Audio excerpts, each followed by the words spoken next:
আসসালামু আলাইকুম। তো আশা করি নিশ্চয়ই সকলেই ভালো আছেন। আমি চাই আপনারা সবসময় ভালোর দলেই থাকুন। তো আপনাদের মাঝে অনেকেই কমেন্ট সেকশনে নেইমার জুনিয়রকে নিয়ে প্রশ্ন করতেছেন যে নেইমার জুনিয়র কবে মাঠে ফিরবে, নেইমার জুনিয়রের সর্বশেষ আপডেটটা কি সেটা জানতে চেয়েছিলেন। তো আজকের এই ভিডিওতে আমরা নেইমার জুনিয়রকে নিয়ে কথা বলবো। বেসিক্যালি তিনি এখন কোন অবস্থানে আছে, তার ফিউচারটা কি সেটা নিয়ে কথা বলার ট্রাই করব। তো প্রথমত আপনাদের একটা কথা বলে রাখি যে নেইমার জুনিয়রের এই মাসের 4 তারিখে এএফসি চ্যাম্পিয়ন্স লিগে খেলতে নেমে একটা হ্যামস্ট্রিকের ইনজুরি নিয়ে মাঠ ছেড়েছিলেন।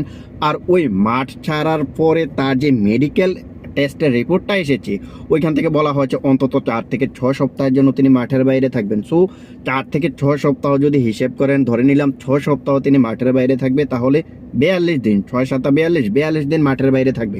সো আপনি যদি এখন 4 তারিখ থেকে 42 দিন হিসেব করেন, তাহলে এই মাসের আগামী মাসের 15 থেকে 16 তারিখ আপনি দেখতে পাইতেছেন যে নেইমার জুনিয়রের মাঠে ফেরার তারিখটা। সো আমরা ধরে নিতে পারি যে আগামী মাসের 15 তারিখ 20 তারিখ যদি এএফসি চ্যাম্পিয়ন্স লিগের ম্যাচ থাকে আল হিলালের, তাহলে নেইমার জুনিয়র ওই ম্যাচটা খেলতে মাঠে নামতে পারে। এটা একটা সম্ভাবনার কথা বলতেছি। এবার আসি নেইমার জুনিয়রের কয়েকটা আপডেট নিউজের দিকে। যে নিউজগুলা ইদানিং সচরাচর দেখতেছি ফেসবুক, ইউটিউব সব জায়গায় মোটামুটি ভাইরাল হয়ে গেছে যে নেইমার জুনিয়র সান্তোসে ফিরতেছে, আবার আরেক জায়গায় দেখলাম বেটাফগোতে ফিরতেছে, আরেক জায়গায় তো দেখলাম পালমাইরাস নেইমার জুনিয়রকে নিয়ে বেশ কয়েকটা ব্যাড কমেন্ট করেছে। সো ওই বিষয়গুলো নিয়ে একটু কথা বলার ট্রাই করি। দেখুন, একটা কথা আপনাদের ক্লিয়ার করে বলি, আমি এর আগের কয়েকটা ভিডিওতে বলেছিলাম যে নেইমার টু সান্তোস যে রিউমারটা রয়েছে এটা সম্পূর্ণ ফেক হওয়ার সম্ভাবনা 99%। আমি যুক্তিতর্কও কিন্তু দেখিয়েছিলাম। সো ওই ভিডিওগুলো অনেকে বিলিভ করেছেন, অনেকে হয়তো বিশ্বাস করেননি। যারা বিশ্বাস করেননি তাদের উদ্দেশ্যে বলতেছি, নেইমার জুনিয়রের সান্তোসের সাথে কোনো যোগাযোগই নেই, এটা কিন্তু নিশ্চিত করেছে তার এজেন্ট ফিনি। তো তিনি কিন্তু এই কথাটাও বলেছেন নেইমার জুনিয়রের ভবিষ্যৎ নিয়ে দুটা ব্যক্তি মাত্র কথা বলতে পারে, এক হচ্ছে নেইমার জুনিয়রের বাবা এবং আমি। সো নেইমার জুনিয়রের এজেন্টই এমন ধরনের কথা বলতেছে যে নেইমার জুনিয়রের ভবিষ্যৎটা কি হবে, তিনি কোন ক্লাবে যাবে, ওই ব্যাপারে কোনো যদি নিউজ আসে অথবা যদি কোনো নিউজ পাবলিশ হয়, তাহলে আগে নেইমার জুনিয়রের বাবা কিংবা তার যে এজেন্ট রয়েছে তাদের কাছ থেকেই কিন্তু পাবলিশ হবে। সো তিনি এই কথাটাও বলেছেন যে সান্তোসে যাওয়ার যে ব্যাপারটা সেটা হচ্ছে সম্পূর্ণ গুজব। এই গুজব কোথায় থেকে ছড়াইতেছে সে নিজেও জানে না। সো আশা করি আপনারা যারা বারবার প্রশ্ন করতেছিলেন যে নেইমার জুনিয়র টু সান্তোসের ডিলটা কতটুকু সম্ভব, আশা করি এটা থেকে আপনারা ক্লিয়ার হয়ে গেছেন। সো এখন আরেকটা বিষয়ের দিকে আসি যে বেটাফগো এবং পালমাইরাস। সো নেইমার জুনিয়রের বেটাফগোতে যাওয়ার কোনো সম্ভাবনাই নেই।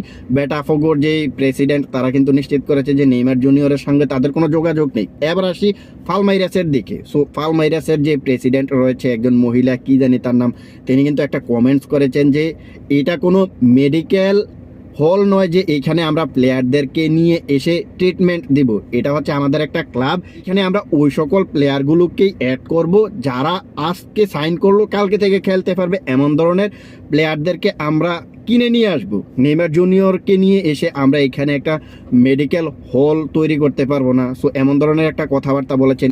এটা নিয়ে কিন্তু নেইমার জুনিয়রের ফ্যান যারা আছে তারা কিন্তু বেশ বিরক্ত, ওই পালমাইরাসের ক্লাব প্রেসিডেন্টের উপর কিন্তু বেশ ক্ষিপ্ত হয়ে গেছে। সো দেখুন, এটা সম্পর্কে আমি যেটা বলবো সেটা হচ্ছে তিনি যে কথাটা খারাপ বলেছে তার পয়েন্ট অফ ভিউ থেকে কিন্তু ওই জিনিসটা বলা যাবে না। কারণ দেখুন, নেইমার জুনিয়র যে ক্লাবে যাচ্ছে ইদানিং সেই ক্লাবে তিনি ইনজুরি পিক করতেছেন, একের পর এক ইনজুরি পিক করে তার পুরো সিজনটা শেষ হয়ে যাচ্ছে। তিনি আল হিলালে গেছে, প্রায় 1.5 বছর হয়ে গেছে, ওইখানে গিয়ে মাত্র 7টা ম্যাচ খেলতে পেরেছেন। সো 1.5 বছরে 7টা ম্যাচ খেলার জন্য কি তাকে নিয়ে গেছে? সো ধরুন ওইখানে তিনি ইনজুরি থেকে রিকভারি করলেন, রিকভারি করার পরে তিনি যদি পালমাইরাসে যায়, পালমাইরাসে যাওয়ার পরে আবার ইনজুরি পিক করলেন, ইনজুরি পিক করার পরে তিনি আর কোনো ম্যাচ খেলতে পারলেন না, তাহলে কি তাকে বসিয়ে বসিয়ে টাকা দিবে? সো এটা হচ্ছে হয়তোবা তার পয়েন্ট অফ ভিউ থেকে এই ধরনের চিন্তা ভাবনা করে হয়তো তিনি এমন ধরনের কথা বলেছেন। দ্বিতীয় বিষয়টা হচ্ছে তিনি এমন ধরনের কথা বলতেই পারেন, বাট তার কথা বলার যে স্টাইলটা, তার যে বিহেভিয়ারটা, এটা ফুটবল ফ্যানরা একটু নেগেটিভভাবে নিয়েছে, তারা এটাকে পজিটিভলি নিতে পারে নাই। অবশ্যই নেগেটিভলি নেবে, কারণ নেইমার জুনিয়রের মতো একজন লিজেন্ড প্লেয়ারের সম্পর্কে আপনি যখন কথা বলবেন, আপনার ওই কথা বলার ধরনটা একটু বিনয়ী হওয়া দরকার ছিল। সো কোন প্লেয়ারটা সম্পর্কে আপনি কথা বলতেছেন ওই বিষয়টাও কিন্তু আপনার খেয়াল রাখতে হবে। হ্যাঁ, আপনি এটা বলতে পারেন যে নেইমার জুনিয়রের আমাদের কোনো দরকার নেই, নেইমার জুনিয়রকে ছাড়াই আমরা ভালো আছি, অথবা আমরা নেইমার জুনিয়রকে ছাড়া যেই লেভেলে পৌঁছে গেছি ওই লেভেলে নেইমার জুনিয়রকে আমাদেরকে দরকার নেই, এমন ধরনের একটা কথাবার্তা বলতে পারতেন। বাট আপনি ডাইরেক্টলি বলে দিলেন এটা কোনো মেডিকেল হল নয় যে আমরা এখানে প্লেয়ারদেরকে নিয়ে এসে ট্রিটমেন্ট দিব, তারপর বসিয়ে বসিয়ে বেতন দিবে, এমন ধরনের কথা ডাইরেক্টলি বলাটা আসলে ফুটবল ফ্যানরা এটা ভালোভাবে নেবে না, এটা স্বাভাবিক বিষয়। সো এখন সর্বশেষ কথা হচ্ছে নেইমার জুনিয়রের যে ফিউচারটা সেটা হচ্ছে তিনি আপাতত আল হিলালেই থাকতে চান, তিনি কন্ট্রাক্ট শেষ হওয়ার আগ পর্যন্ত তিনি আল হিলালে হ্যাপি আছেন, তিনি এমন ধরনের একটা স্টেটমেন্ট দিয়েছেন, এই কথাটা কিন্তু তার এজেন্ট বলেছেন। তো আপনারা যারা নেইমার জুনিয়রকে নিয়ে প্রশ্ন করেছেন যে নেইমার জুনিয়রের বর্তমান ইনজুরি আপডেটটা কি, নেইমার জুনিয়র কবে মাঠে নামবে, নেইমার জুনিয়রকে নিয়ে যে সমালোচনা হচ্ছে সেই বিষয়টা নিয়ে যে আপনারা ভিডিও চেয়েছিলেন, আশা করি আজকের এই ভিডিও থেকে আপনারা সেই উত্তরগুলো পেয়ে গেছেন। তো আজকের ভিডিওটা এখানে শেষ করবো, দেখা হবে অন্য কোনো ভিডিওতে। আল্লাহ হাফেজ।